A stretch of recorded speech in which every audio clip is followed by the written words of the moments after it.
Bismillahirrahmanirrahim. Assalamualaikum warahmatullahi wabarakatuh.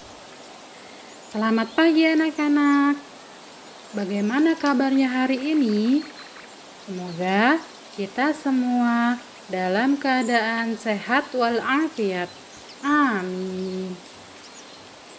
Siapa yang masih ingat materi minggu lalu? Ya, minggu lalu kita membahas mengenai pertumbuhan dan perkembangan manusia. Tidak hanya manusia loh yang mengalami pertumbuhan, hewan dan tumbuhan pun mengalami pertumbuhan. Kali ini kita akan membahas pertumbuhan hewan pada subtema 3. Allah berfirman dalam surat An-Nahl ayat 5 yang artinya, "Dan Dia telah menciptakan binatang ternak untuk kamu, padanya ada bulu yang menghangatkan dan berbagai-bagai manfaat, dan sebagian kamu makan." Banyak jenis hewan di sekitar kita, ada yang bermanfaat dan ada pula yang membawa penyakit. Ada yang dipelihara dan ada pula yang liar. Semua hewan pasti mengalami pertumbuhan. Hewan juga dapat berkembang biak.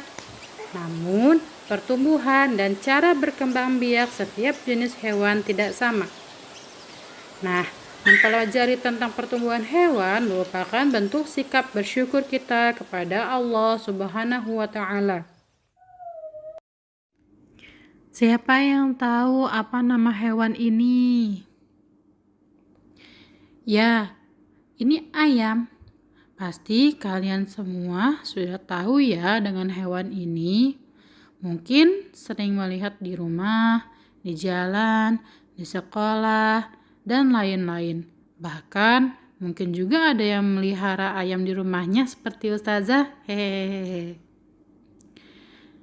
Siapa yang tahu ayam berkembang biak dengan cara apa? Ayam merupakan hewan golongan unggas. Ayam berkembang biak dengan cara bertelur. Ayam betina bisa menghasilkan 1 telur setiap hari loh. Telur yang dihasilkan berkisar 7 sampai 12 telur. Setelah masa bertelur, ayam akan mengerami telurnya selama 21 hari yang akan menetas menjadi anak ayam. Anak ayam memiliki ukuran tubuh yang kecil, bulu yang halus, belum memiliki ekor, dan di bagian kepalanya belum tumbuh jengger. Anak ayam tersebut makan dan minum setiap hari. Ukuran tubuhnya pun bertambah besar sampai menjadi dewasa. Bagian ekor dan jenggernya turut tumbuh, bulu membesar, dan agak kasar. Ayam termasuk salah satu kelompok burung. Dalam bahasa ilmiah sering disebut aves. Adapun ciri-ciri hewan kelompok aves atau burung adalah sebagai berikut. Pertama, tubuhnya dipenuhi bulu. Kedua, memiliki paruh. Ketiga, memiliki 2 kaki. Keempat, bernafas dengan menggunakan paru-paru. Untuk burung yang bisa terbang, ketika mereka terbang, mereka bernafas dengan menggunakan pundi-pundi udara atau disebut juga dengan kantung udara. Kelima, berkembang biak dengan cara bertelur.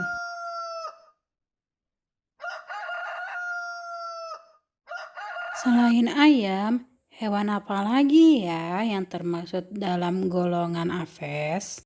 Ada bebek, burung merpati, burung elang, burung unta, dan masih banyak yang lain. Nah, kalau ini hewan apa? Yuk. Ya, betul, kucing. Kucing adalah hewan mamalia yang tergolong karnivora. Apa ya karnivora itu? Karnivora adalah hewan pemakan daging. Kucing adalah hewan menyusui dan berkembang biak dengan cara melahirkan. Kucing memiliki fase-fase pertumbuhan. Nah, fase-fase pertumbuhannya terbagi menjadi 3 tahap. Lalu, apa saja ya? Yang pertama, ada usia anak-anak atau kitten.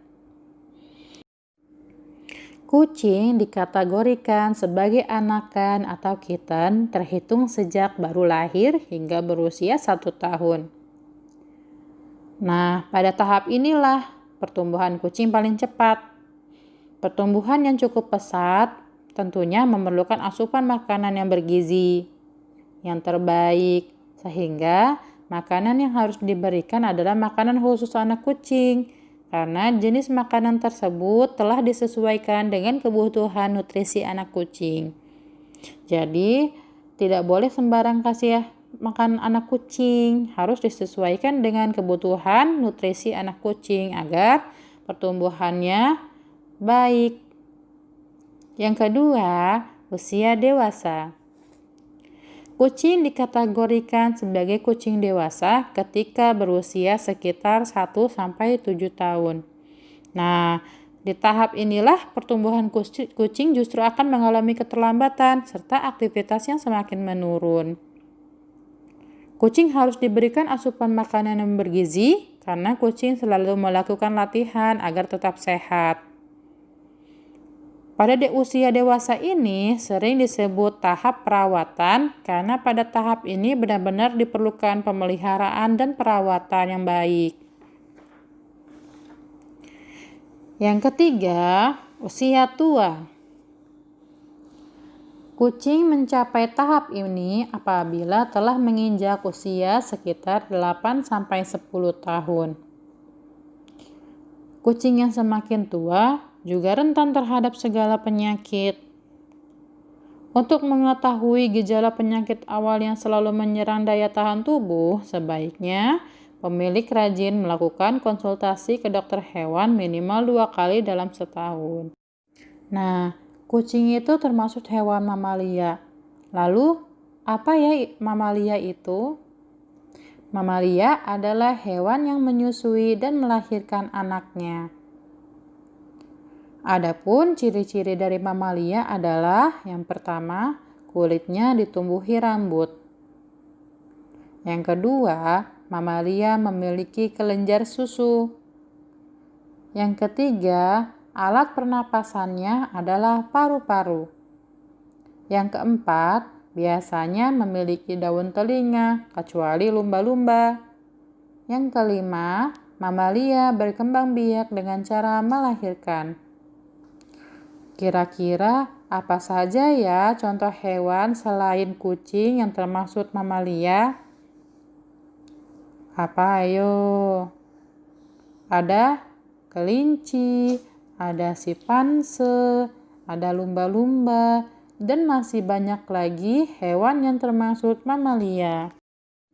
Nah, kita harus menyayangi hewan karena hewan merupakan salah satu contoh ciptaan Allah.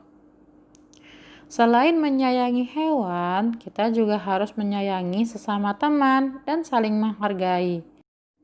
Menyayangi dan menghargai sesama teman merupakan salah satu contoh pengamalan sila kedua Pancasila. Apa bunyi sila kedua Pancasila? Ya, kemanusiaan yang adil dan beradab. Cukup sampai di sini untuk materi hari ini. Semoga anak-anak ustazah semua dapat memahaminya dengan baik. Terima kasih sudah menyimak dengan baik. Assalamualaikum warahmatullahi wabarakatuh.